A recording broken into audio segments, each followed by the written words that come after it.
Assalamualaikum warahmatullahi wabarakatuh. Kembali lagi dalam Isma Channel. Untuk hari ini kita ingin sembang santai berkenaan dengan mount yang sesuai untuk korang gunakan di dalam kereta ke ataupun lekat di dinding yang surface, flat surface ataupun di mana-mana saja. Yang ini merupakan produk daripada Ulanzi SC01.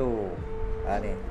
Harga dia sekitar RM100 lebih ringgit bawah. Tapi ada satu version lagi yang lagi besar daripada ni, iaitu SC02, berharga 180 lebih ringgit, something to 200 ringgit gitu. Cuma yang tu lebih kepada heavy duty type, iaitu korang lekatkan korang punya mirrorless camera ke ataupun kamera-kamera yang berat lah.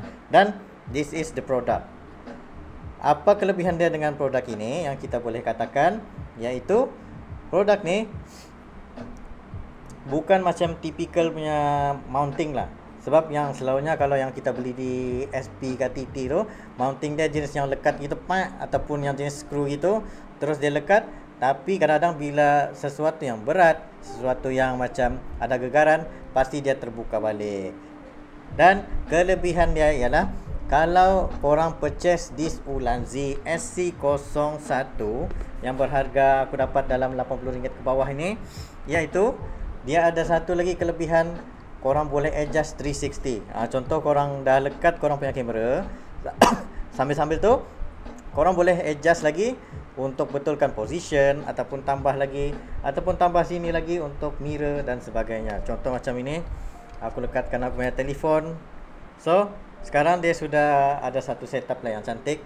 Jadi kalau korang letak pun korang punya telefon, korang boleh adjust begitu, adjust lagi gini sambil recording juga, ataupun kasih begini lagi, adjust mana yang terbaik untuk korang buat review. Lepas tu kita ingin cerita lagi berkenaan dengan kelebihan menggunakan this SC01 ni, disebabkan dia ada a suction mount. Suction mount ini membantu untuk mengurangkan angin dan membuatkan dia betul-betul super padat. Sebagai contoh lah, kita lekat ini ni kan. Lepas tu kita pun tekan dia. Tekan dia sampai dia habis. Ada button merah dengan awal-awal ada button merah, tapi dia sudah habis. Terus dia melekat. Tengok.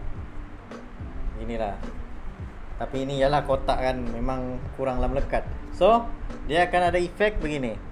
Korang boleh lekat terus. Korang punya suction mount ni memang sangat, dia punya suction tu memang padu lah. Padu sampai boleh melekat tahap gini. Jadi kalau korang ingin beli, korang boleh pergi link di bawah. Nah tengok. Oi, memang sesuai untuk vlogging di mana-mana sahaja.